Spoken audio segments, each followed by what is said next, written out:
ही मजदूर सुनीता से बोली, सुनीता बेटी, तुम तो यहीं पर एक ढाबा खोल लो। अरे नहीं मौसी, अपने लिए ना सही तो हम लोगों के लिए ही खोल ले बेटी, कम से कम भूखे पेट तो मजदूरी नहीं करनी पड़ेगी। बूढ़ी मजदूर की बात सुनकर सब शांत हो गए और एकटक सुनीता को उम्मीद भरी निगाहों से देखने लगे। तभी रज्जो तपाक से बोली, हाँ हाँ सुनीता, तू ढाबा खोल, हम सब मिलकर तेरा ढाबा बनाएंगे यहीं पर और फिर लाला को बताएंगे। लेकिन क्या? तू 100 रुपए की प्लेट मत देना। हाँ। रज्जू की बात सुनकर सब हंसने लगे। सभी ने ठान लिया था कि वो सब सुनीता का ढाबा खोलकर ही दम लेंगे।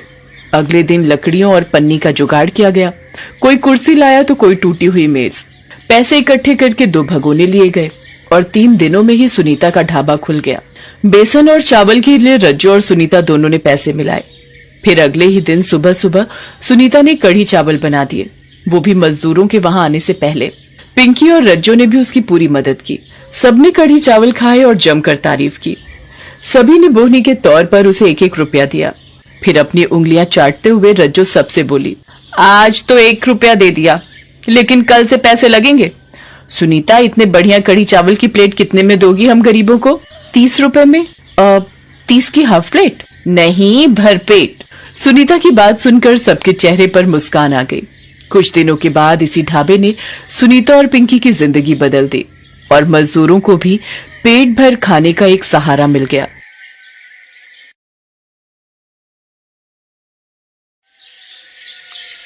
मुकेश और मदन दोनों मित्र रतनपुर गांव में अनाज बेचने का काम करते थे। मुकेश स्वभाव से जितना कंजूस और लालची था, मदन उतना ही दयालु और ईमानदार था। मुकेश किसी को फूटी कौड़ी देकर भी राजी नहीं होता था। वहीं मदन को दान पुण्य और गरीबों की मदद करने की आदत थी।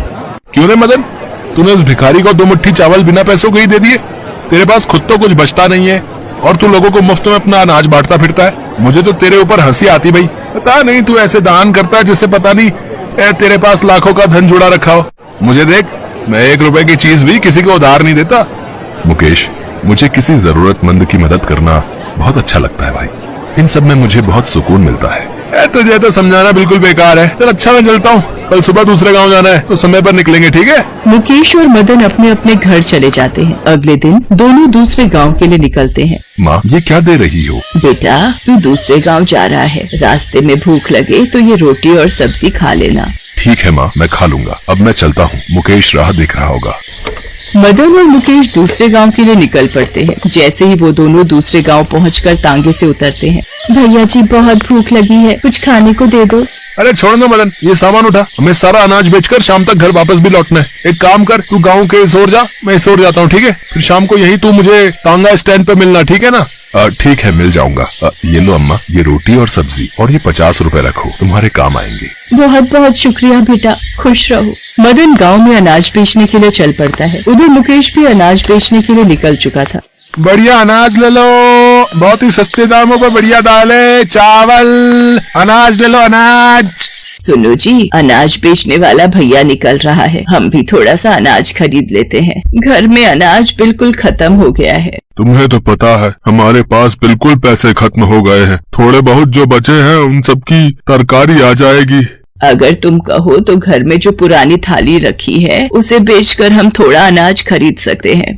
वो थाली तो बहुत ही पुरानी और टेढ़ी मेढ़ी हो रही है, उसे भला कौन खरीदेगा?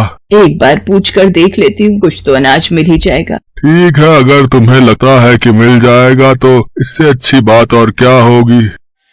ओ अनाज वाले भैया, जरा रुकना। बोलो अनाज में क्या क्या चाहिए? मेरे पास एकदम बढ़िया अनाज है और दाम भी बहुत कम है। अनाज तो हमें चाहिए पर पैसे नहीं है। हाँ, ये एक पुरानी थाली है, अगर तुम इसके बदले हमें थोड़ा अनाज दे दो तो बड़ी मेहरबानी होगी। पुरानी थाली? इसके बदले तो तुम्हें 5 ग्राम भी अनाज नहीं मिलेगा। अच्छा थाली दिखाओ जरा, देखने में तो बहुत मैली हो रही है, इसे घिसकर देखता हूँ, कहीं पीतल की होगी तो ले लूंगा। मुकेश थाली को घिसकर देखता है तो हैरान रह जाता है। अरे ये थाली तो सोने की है। अभी मैं इन्हें मना कर देता हूँ, अगर अचानक लेने के लिए बोला तो इन्हें शक हो जाएगा। वापस ही में कोई बहाना करके थोड़ा सा अनाज देकर ये थाली ले जाऊंगा। ये थाली बेचकर तो मुझे ढेरों पैसे मिल जाएंगे। ऐसा है, मुझे ये थाली नहीं चाहिए, ये तो बिल्कुल बेकार है। रखो इसे अपने पास, इसके बदले कुछ नहीं मिलेगा। अरे ये लड़का तो बिना कुछ अनाज दिए ही चला, लगता है इससे कोई भी नहीं खरीदेगा। अब हम क्या खाएंगे? मैंने तो पहले ही कहा था, बिना पैसों के कोई हमें अनाज नहीं देगा। जो थाली वो लड़का फेंक गया है उसे उठा कर रख दो। गरीब बूढ़ा और उसकी पत्नी दोनों उदास हो जाते हैं और वहीं घर के बाहर चबूतरे पर बैठ जाते हैं। इतनी देर में मदन अनाज बेचता हुआ वहाँ से निकलता है। अम्मा अनाज ले लो, बहुत बढ़िया बेच रहा हूँ। बेटा अनाज तो हम ले लेते, पर हमारे पास पैसे नहीं है। बस ये एक पुरानी थाली है, इसके बदले अगर तुम हमें थोड़ा अनाज दे सको तो दे दो। अरे अम्मा तुम अभी वैसे ही मेरे अनाज रख लो, मैं तुमसे बाद में पैसे ले लूँ। फिर भी मैं चाहती हूँ तुम थाली के बदले ही हमें थोड़ा अनाज दे। अच्छा ठीक है अम्मा, लाओ थाली मुझे दे दो, मैं देख लेता हूँ। मदन थाली को घिस कर देखता है तो वो हैरान रह जाता। अम्मा तुम ये थाली मुझे थोड़े से अनाज के लिए दे रही हो? ये तो सोने की थाली है, ये तो बहुत महंगी बिकेगी। इसे तुम अपने पास ही रखो, मैं तुम्हें ऐसे ही अनाज दे जाता हूँ। इस थाली के बदले मेरे पास देने के लिए इतना अनाज नहीं है।